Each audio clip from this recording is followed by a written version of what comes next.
ನಿಮ್ಮ ಯಾವ ಒಳ್ಳೆತನಕ್ಕೂ ಬೆಲೆ ಇಲ್ಲ. ಅದನ್ನು ನಾವು ಗಮನಿಸಿ ತಿಳ್ಕೋಬೇಕು. ಇವತ್ತು ದುಡ್ಡು ಮಾಡಬೇಕು. ಅನ್ಯಾಯ ಮಾಡ್ತೀಯೋ ನ್ಯಾಯವಾಗಿ ದುಡಿತೀವೋ ಗೊತ್ತಿಲ್ಲ, ಆದರೆ ಒಟ್ಟಂಗೆ ನಿಮ್ಮ ಹತ್ರ ದುಡ್ಡು ಇರಬೇಕು. ಇವತ್ತು ನ್ಯಾಯವಾಗಿರೋನು ದುಡ್ಡು ಮಾಡೋಕ್ಕಾಗೋದಿಲ್ಲ. ಯಾಕೆಂದರೆ ಅವನಿಗೆ ಕೆಟ್ಟದ್ದು ಮಾಡಿದ್ರೆ ಹೇಗಪ್ಪೋ ಅನ್ನೋ ಅವನ ಭಯ.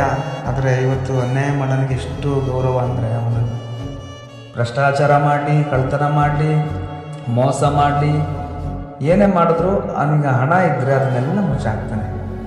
ಆದರೆ ಇವತ್ತು ನ್ಯಾಯವಾಗಿರೋಂಥ ವ್ಯಕ್ತಿಗಳಿಗೆ ಯಾವುದೇ ಕಾರಣಕ್ಕೂ ಬೆಲೆ ಇಲ್ಲ. ನಿನ್ನ ಹತ್ರ ಜೇಬಲ್ಲಿ ದುಡ್ಡಿದ್ರೆ ಮಾತ್ರ ಇವತ್ತು ನಿನ್ನ ಸ್ನೇಹಿತರು, ನಿನ್ನನ್ನು ಪ್ರೀತಿ ಮಾಡೋರು ನಿನ್ನನ್ನು ಗೌರವಿಸ್ತಾರೆ. ಬಿಟ್ಟರೆ ನೀನು ಇನ್ನೊಂದು ತಿಳ್ಕೋಬೇಕು, ಅವ್ರು ನಿನ್ನನ್ನು ಪ್ರೀತಿ ಮಾಡ್ತಿಲ್ಲ, ನಿನ್ನಲ್ಲಿರೋಂಥ ಹಣನ, ನಿನ್ನಲ್ಲಿರೋಂಥ ಅಧಿಕಾರನ, ನಿನ್ನ ಸ್ಟೇಟಸ್ ಚೆನ್ನಾಗಿದ್ದರೆ ಮಾತ್ರ ನಿನ್ನನ್ನು ಇಷ್ಟಪಡ್ತಾರೆ. ನಿನ್ನ ಸ್ಟೇಟಸ್ ಚೆನ್ನಾಗಿಲ್ಲ ಅಂದರೆ ಯಾವನು ಕೂಡ ನಿನ್ನ ಮೋಸ ಕೂಡ ನೋಡೋದಿಲ್ಲ. ಇದು ಇಷ್ಟು ಹೇಳೋಕ್ಕೆ ಇಷ್ಟಪಡ್ತೀನಿ. Thank you.